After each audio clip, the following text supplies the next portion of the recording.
Ngayon may nagpapareview sa atin ng Legends of Constellations. Mga pioneers din yung unang naglalaro dito dun sa taga Laguna ata sila. Meron na silang office dun sa Laguna. In-invite ako kaso hindi ako nakapunta yung opening ng office dun ng Lock kasi nga yung time na yun meron tayong event sa Pi Network. Okay, so nauna ko kasing tinanggap yung Pi Network. Ngayon gusto din nilang i-review ko to kaso lang wala akong time nung una. So check natin mamaya. Ngayon ang kaganda nito, ito ay mas maganda kaysa sa mga ibang NFT game dyan na sumikat. Una, ang LOCC, yung token nila ay hindi pa siya na-launch. Ibig sabihin, nasa testnet pa lang pero pwede na siyang na-exchange into USDT mga Lodi. Ang isang lock ata is 21 pesos. Pangalawa, yung supply ng token. The total supply is nasa 1 billion. LOCC token, ngayon ito ay na-launch dun sa network ng Tron. Ngayon, yung distribution ng LOC token, LOC First Awakening, ang na-distribute lang na token is 550 million tokens. Dito naman sa LOC Second, mga distribution nila is mga 300 million. Okay, so wala pa tayo doon. Ngayon, dito sa LOC Third, na i-distribute nila mga 150 million tokens na kung saan 15% dun sa kabuuan. LOC Second, sabi niya, plan to commence development in 2025. Okay, so nasa LOC 1 pa lang tayo at wala pa tayo dun sa open mainnet talaga kasi itong token pa nito is nasa testnet pa lang mga Lodi. Okay, ayun o. Currently only available on the testnet issued on the Tron blockchain network. We still require several months to verify the smart contract security, accuracy, efficiency, and other aspects. So, pag i-check nyo yung kanilang roadmap, andun yung security audit, hindi pa yan natapos. Tignan mo naman yung Twitter nila, nasa 5K lang yung mga followers, tapos konti pa lang talaga naglalaro dito mga Lodi. Naalala nyo yung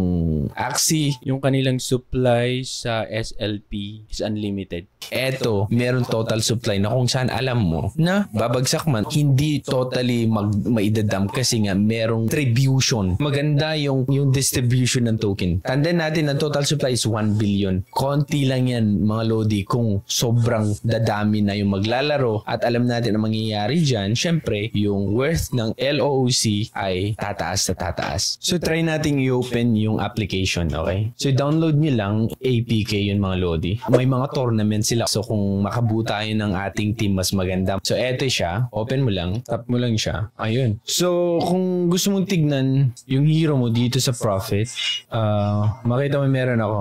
Pwede kong i-claim yan pag after 22 hours. Okay? So, ang nabibigay niya is 2.16 LOCC every 24 hours. 40 pesos ang ibibigay niya every 24 hours. So, dito makikita mo yung mga heroes at yung power nila kung ilan yung mamamay nila or makukuha nilang LOC every 24 hours. For example, ito. Pag ito yung binili mo, 80 USDT. Ngayon, 8.4 LOCC ang maibibigay niya every 24 hours. Yun yung output niya.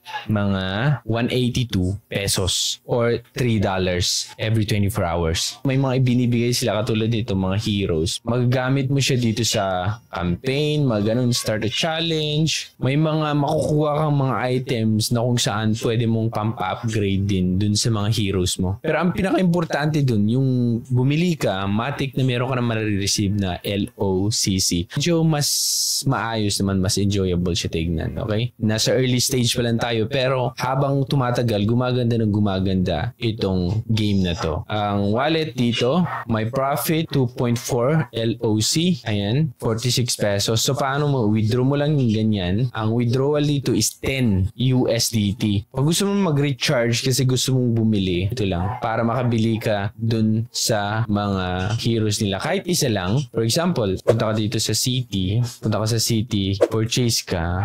Meron namang mura dito. Ito si Draco. Magkano ba siya? Ngayon is nasa $30 lang siya. Ang binibigay niya, output niya for 24 hours is 2.4 LOCC. Okay, so pag ito i-purchase mo, 52 pesos every 24 hours. So paano ka mag-recharge kung gusto mong bumili, okay? So, pwedeng dyan na kung anong gusto mo or pwede mong ilagay dito. Okay, pwede mong sabihin 50 or pwede mo naman kunin itong 30 na lang, okay? So, pag ilagay mo yung 30, click mo yung $30. Click mo lang. So, pwede mong gamitin ang yung GCash dito.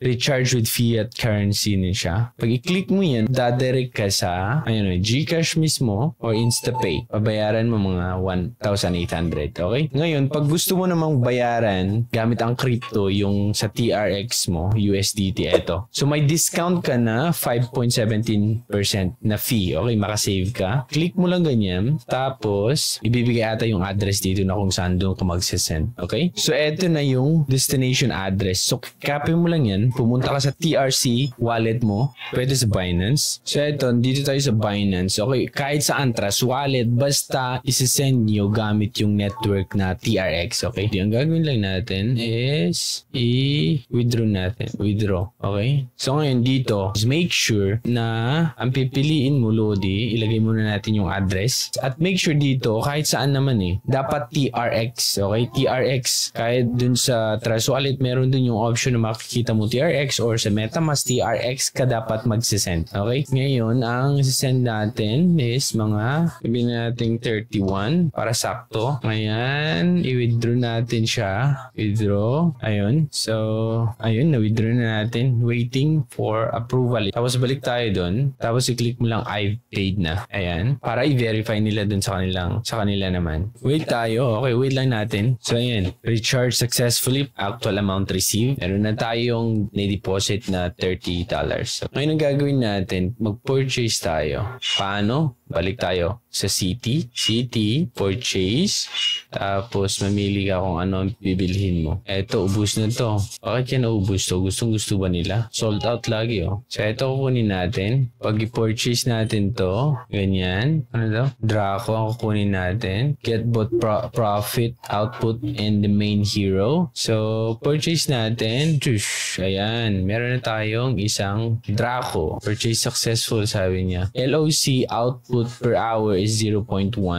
So, you are invited to join the official VIP group to receive more benefits. Okay, so mag-join na tayo sa Telegram ba? Ayan, naka-join na tayo sa... Okay, ngayon, balik tayo dun. Balik tayo dito. Nag-join na tayo. So, pag pupunta ka dito sa my profit, ayun, dalawa na siya. Okay? So, eto, saka eto. So, kung bibili ka ulit, andito na. So, i-claim mo lang yan every 24 hours, mga Lodi. Okay? So, ganoon lang. Coming soon. So, maraming mga bagay na gagawin ka dito para makapag-earn ka. Okay, explore nyo lang siya, mga Lodi. Punta ka, makikita mo yung hero mo dito. Eto yung isang hero ko. Kasi, i-level up natin yan. Level up natin. Okay, not enough na ba? Pag star upgrade naman siya, kailangan mo ng ganito. Tapos saan ka makakuha ng ganito? Ayun, sasabihin yan, no? Ayun, no? Basahin mo lang dito. Dragon Soul kailangan mo. Okay? Ayun, i-upgrade ko lang muna ito para madagdagan yung kita niya kung baga ma-upgrade natin itong Draco na to. Okay? Matic yan na nag-earn sila. I-open ko lang after 24 hours. Tapos pwede kong i-convert once na ma-reach na natin yung 10 USDT. So the more mas marami kang ganito, mas maganda. So yun lang, mga Lodi, ang LOCC sa mga nagpapa-review. So ayan, mga Lodi, yung link nasa baba kung gusto nyong subukan. Okay, kung gusto nyong i-try, pwede nyo mang i-try muna kung medyo nagigets nyo na kung paano mag-work, and then doon na kayo bibili ng mag-purchase ng inyong mga card or inyong mga heroes. Pero tandaan nyo na habang dumadami yung players dito, mga Lodi, nagiging mahal na siya. Okay? At nagiging mataas na din yung price ng LOCC, mga Lodi. Okay? So yan lang, mga Lodi. Ako si Trogen. Thank you so much for watching. Bye.